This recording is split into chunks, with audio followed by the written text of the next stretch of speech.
जय आदिवासी, जय संविधान, जय भारत, जय कांग्रेस। बधाने नवाई लगती हशे का क्या कांग्रेस में आज आई गया क्या हमारे फोर ने छक्का लगावा पड़े ने केम के आदिवासी विस्तार आदि अनादि कालथी अहीं वसे छे।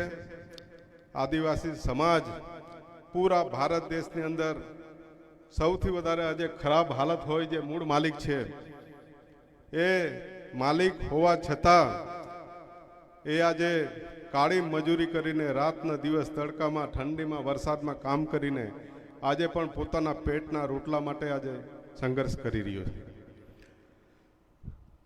તો આજે ખાસ કરીને હું કોંગ્રેસમાં એટલા માટે જોઈન થયો છું કે હું વર્ષોથી જોઈ રહ્યો છું અમારા ગરીબોના મસીહા છોટુભાઈ વસાવા સાહેબે સંઘર્ષ કર્યો અને સંઘર્ષ કરીને લોકોને જાગૃત કર્યા, જળ જમીન જંગલ માટે લડતો કરી। જેવી રીતે અંગ્રેજોની સામે આદિવાસી સમાજે બિરસા દાદા, ટંટિયા મામા, તિલક માંજી, ગુરુ ગોવિંદજી,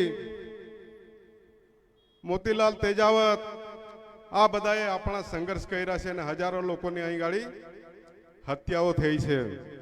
એમણે પણ આ દેશને અંગ્રેજોની સામે લડાઈ કરી। અહીં ગોળા અંગ્રેજો આવ્યા હતા એને ભગાડી દીધા। આદિવાસીઓ કોઈ ક્યારેય નમતું નથી આપી।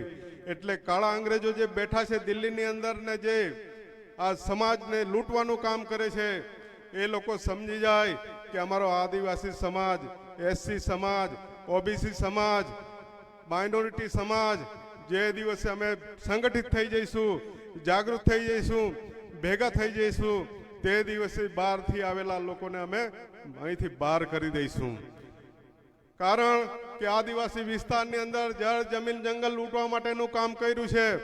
અમારે તો આજે વધારે નથી કહેવું, ખાસ કરીને મારે આજે ગુજરાતના આપણા પ્રભારી જે મારું કોંગ્રેસમાં જેમણે જોઈન કરાવ્યું અમિતભાઈ ચાવડા અને સાથે મુકુલ વાસનિકજી, સાથે સ્ટેજ પર બેઠેલા સૌ કોઈ ધારાસભ્યશ્રી, માજી ધારાસભ્યશ્રી અને કોંગ્રેસ પક્ષના હોદ્દેદારો સામે ભાઈઓ બહેનો યુવાનો સૌને હું આહવાન કરું છું કે આવનારા સમયની અંદર ઉમરગામથી અંબાજી સુધી આપણી લડત ચાલુ રહેશે। અમે બોલવા કરતા કામ વધારે કરીશું। ગામડે ગામડે જઈને અમે મીટિંગો કરીશું, શિબિરો કરીશું અને આખું સંગઠન સમાજનું એસસી એસટી ઓબીસી માઇનોરિટીનું સંગઠનો બનાવીશું। ને આપણે જે આ ચૂંટણી હમણાં તાલુકા જિલ્લાની જે ચૂંટણીઓ આવી રહી છે એમાં અમે પરિણામો લાવીને બતાવીશું।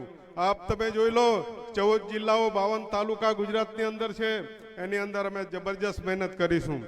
બીજું સાથે સાથે અત્યારે આ ભારતીય જનતા પાર્ટી ભાજપ આદિવાસી વિસ્તારમાં એક પ્રાણીને લાવ્યા છે। દિલ્હીથી આવેલા ઠગ લોકોનો એક એજન્ડા ગાડી બન્યો છે ગુજરાત જોડો યાત્રા કરવા માટે।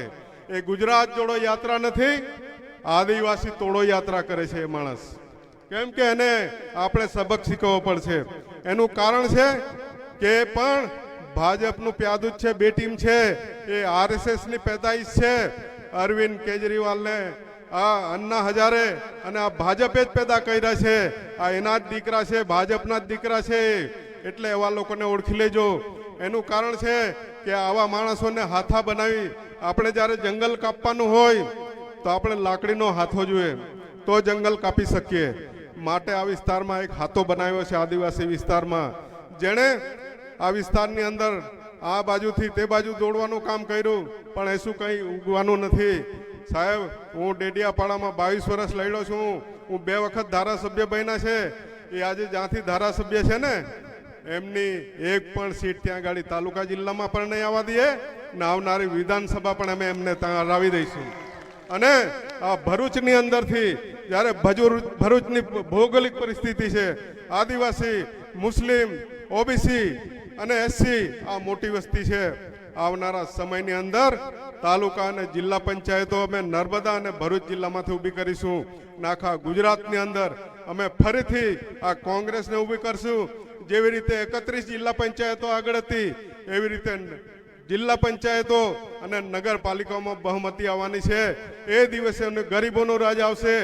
આ ગરીબો માટે જળ જમીન જંગલ માટે લડશું ને ખાસ કરીને ઉમરગામથી અંબાજી સુધી આ વિસ્તારમાં સિંચાઈનું પાણી નથી. આ એક ખેતરમાં અમે સિંચાઈ માટે પાણી લાવીશું. અમારા વિસ્તારમાં પણ અમે શેરડી કપાસ તુવેરો બધું કાયમ માટેનું અમારું અનાજ પાકે એવી વ્યવસ્થા આ કોંગ્રેસ સરકાર કરે છે. અને આ વિસ્તારની અંદર જેણે ખનીજો ચોરવાનું કામ કર્યું, જિજ્ઞેશભાઈએ કીધું કે મોટા લોકોના બંગલા શહેરોમાં બને છે. મારો આદિવાસી સમાજ ત્યાં મજૂરીએ જાય છે, કેમ કે આ વિસ્તારમાંથી જે બંગલાઓ બને છે એનું મટીરિયલ આ વિસ્તારમાંથી નીકળે છે. પથ્થરો, રેતી, પાણી અને કારીગરો પણ આપણા જ લોકો છે, મજૂરો પણ આપણા જ લોકો છે. છતાં બી આજે બંગલા એ લોકોના બન્યા છે. ને આજે આદિવાસી વિસ્તારના ગામડાઓની અંદર જો કેમ બધાના ઝૂંપડા જ છે ને. આટલું મોટું જંગલ હતું, એ જંગલ ક્યાં જતું રહ્યું? એટલે આવનારા સમયની અંદર આ સમાજની લડત લડવા માટે અમે ભેગા થયા છે. આવનારા સમયમાં અમે ખૂબ અમારી સાથે કોંગ્રેસ આદિવાસી અધ્યક્ષ તરીકે રાજુભાઈ પારગી ગુજરાત અને સાથે સાથે અમારા ધારાસભ્ય આનંદભાઈ, જિજ્ઞેશભાઈ, સાથે અમે બધા એવો નિર્ણય કર્યો છે કે ઉમરગામથી અંબાજી સુધી અમને પૂરું માર્ગદર્શન અમિતભાઈ ચાવડા સાહેબ અને મુકુલ વાઘસેજી અને સાથી અમારા પ્રભારી, નામ તો હવે પેલવેલા છે એટલે બધું ખ્યાલ નથી, પણ અમે ચોક્કસ આ લડાઈ લડ્યા છે. તો મારા આદિવાસી ભાઈઓ બહેનોને આવનારી તાલુકા જિલ્લા પંચાયતો છે એની અંદર જબરજસ્ત વોટિંગ કરી અને આ કોંગ્રેસને આપણે ઉપર લઈ જઈશું. અને આપણા રાહુલ ગાંધી જે યુવા છે, એટલે મારા યુવાનોને પણ કેવું છે કે એમણે જે લડાઈ છેડી છે RSSની સામે લડાઈ છેડી છે, એટલે એને આપણે પૂરો સપોર્ટ કરવાનો છે. બાકીની લડાઈઓ તો આપણે લડતા જ લઈ જઈશું. મણિપુરની અંદર જેવી રીતે ત્યાં ગાડી આદિવાસી સમાજ લડ્યો છે એવી રીતે ગુજરાતમાં, મહારાષ્ટ્રમાં, મધ્યપ્રદેશમાં અને રાજસ્થાનમાં આપણે લડીશું. તો આવનારા સમયમાં જળ જમીન જંગલ માટે આપણે લડીશું. તો સૌ બધા ભાઈઓ બહેનો આગેવાનો યુવાનો સ્ટેજ પર મંચસ્થ સૌનો ખૂબ ખૂબ આભાર માનું છું અને મારું મંતવ્ય હું પૂરું કરું છું.